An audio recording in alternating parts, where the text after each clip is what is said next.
Hello viewers, education refresher basic অ্যাকাউন্টিংয়ে এতদিন আমরা যে ভিডিওগুলো দিয়েছি সেগুলো সমস্তই অ্যাকাউন্ট চেনানো, অর্থাৎ real account, personal account, nominal account কোনটা কী সেই বিষয়ে আলোচনা করেছি।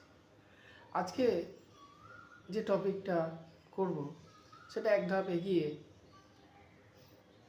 আলোচনা করব, সেটা হলো গোল্ডেন রুল।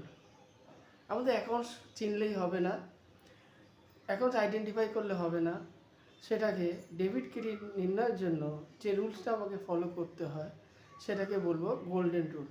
অর্থাৎ কোনো পার্টিকুলার আইটেম বা এক্সপেন্স বা ইনকাম বা অ্যাসেটস বা লায়াবিলিটিস বা রিয়েল পার্সোনাল নমিনাল যাই হোক না কেন, সেই পার্টিকুলার অ্যাকাউন্টসটা ডেবিট হবে কি ক্রেডিট হবে সেটা কিভাবে আইডেন্টিফাইড করব। তবে ডেবিট ক্রেডিট নির্ধারণের আগে অবশ্যই আমাকে যেটা প্রথমেই নির্বাচন করতে হবে সেটা কোন ক্যাটাগরিতে পড়ে, অর্থাৎ কোন গ্রুপে পড়ে, মানে সেটা কি রিয়েল না পার্সোনাল না নমিনাল।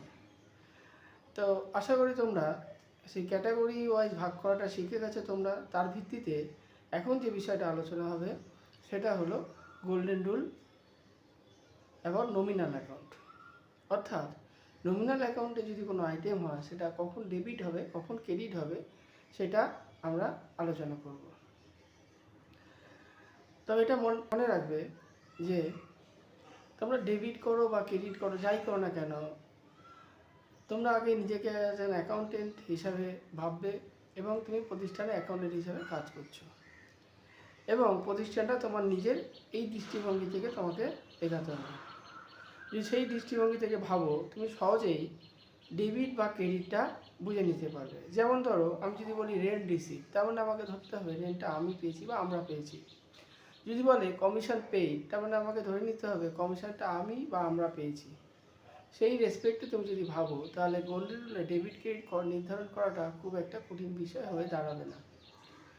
এখানে হোয়াইট বোর্ডে দেখতে পাচ্ছি যে আমি নমিনাল অ্যাকাউন্ট বা নামিক হিসাবে গোল্ডেন রুল শিখব। নমিনাল বা নামিক হিসাবে গোল্ডেন রুলটা কি? নমিনাল বা নামিক হিসাবে রুলসটা হলো, মানে ডেবিট ক্রেডিট নির্ধারণের রুলসটা হলো, এই যে আমি যে ডিআর লিখেছি, ডিআর মানে ডেবিট আর সিআর মানে ক্রেডিট।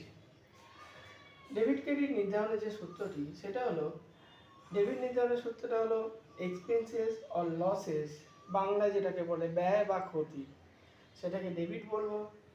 ইনকাম অর গেইন, যেটাকে বাংলায় বলে আয় বা লাভ, সেটাকে আমরা বলবো ক্রেডিট।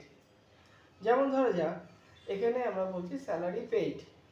স্যালারি পেইড মানে এখানে কিন্তু আমরা পেইড করেছি বা অপরজন পেইড করেছে এটা কিন্তু লেখা নেই, কিন্তু তুমি নিজেকে থার্ড পার্টি না ধরে তুমি ধরে নেবে এই স্যালারিটা আমরাই পেইড করেছি বা আমি পেইড করেছি।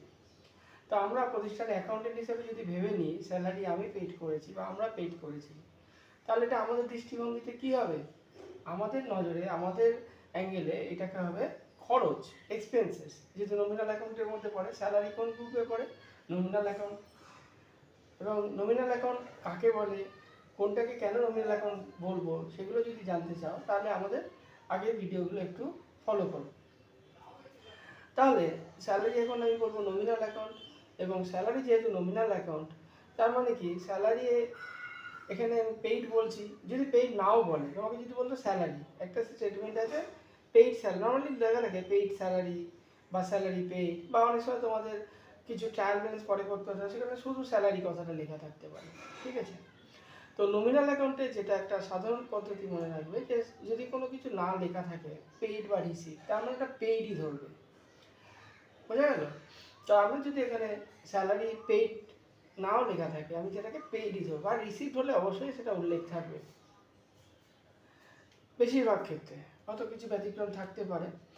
আচ্ছা, স্যালারি এখানে এক্সপেন্সেস যেহেতু পেইড হয়েছে তাহলে এটা আমাদের কাছে এক্সপেন্সেস। আমরা কি বলেছি, এক্সপেন্সেস অর লসেস মানে ব্যয় বা ক্ষতি ডেবিট, তাহলে স্যালারি এখন অবশ্যই ডেবিট হবে। এবং সেকেন্ড যে আইটেমটা আমি দেখাচ্ছি ইন্টারেস্ট রিসিপ্ট, তো আমরা ধরে নেবো যে ইন্টারেস্টটা আমরা পেয়েছি। এখানে বললাম তুমি নমিনাল অ্যাকাউন্টে যখনই তুমি কোনো ডেবিট ক্রেডিট যখনই নির্ধারণ করবে সেখানে আমি বা আমরা এই কথাটা জুড়ে দেবে। Receive by me, interest receive by me বা রিসিভ বাই আস, মানে ইন্টারেস্টটা আমরা পেয়েছি এই কথাটা আমরা বা আমি কথাটা কিন্তু এখানে কোথাও লেখা নেই, কিন্তু ধরে নেবে এটা আমরাই পেয়েছি, ঠিক আছে। অ্যাকাউন্টিংয়ে তুমি অ্যাকাউন্টেন্ট হিসেবে কাজ করছো, তুমি বিজনেসের একজন অ্যাকাউন্টেন্ট এবং বিজনেসের একটা পার্ট, সেই হিসাবে তুমি যখন অ্যাকাউন্টেন্ট হিসেবে কাজ করবে, তুমি বিজনেসের একটা পার্ট অফ বিজনেস, এবং তুমি যখন বিজনেসের রেসপেক্টে হিসেবটা করবে তখন তুমি সেটা নিজেই ওর একটা অংশ হিসাবে নিজেই যখন বলবে স্যালারি রিসিভ বা ইন্টারেস্ট পে যা খুশি বলবে না কেন সেটা আমি বা আমরা করছি বলে ধরে নেবে। তার মানে ইন্টারেস্ট যদি আমরা রিসিভ করি তাহলে এটা কী হবে, ইনকাম বা গেইন, যেহেতু এটা নমিনাল অ্যাকাউন্ট।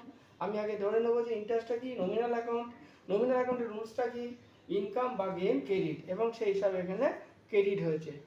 আর নমিনাল অ্যাকাউন্টের যে নিয়মটা কি, এক্সপেন্স বা লস ডেবিট, যেহেতু স্যালারি পেইড করছে, স্যালারিও নমিনাল অ্যাকাউন্টের মধ্যে পড়ছে, এবং স্যালারি যেহেতু একটা এক্সপেন্সেস যেহেতু পেইড করা হয়েছে, এবং নমিনাল অ্যাকাউন্টের নিয়মটা কি, নিয়মটা হলো এক্সপেন্স বা লস ডেবিট। তো স্যালারি কি, স্যালারি এক্ষেত্রে স্যালারি এক্সপেন্সেস, যেহেতু স্যালারি এখানে এক্সপেন্সেস সেই জন্য এখানে হলো ডেবিট।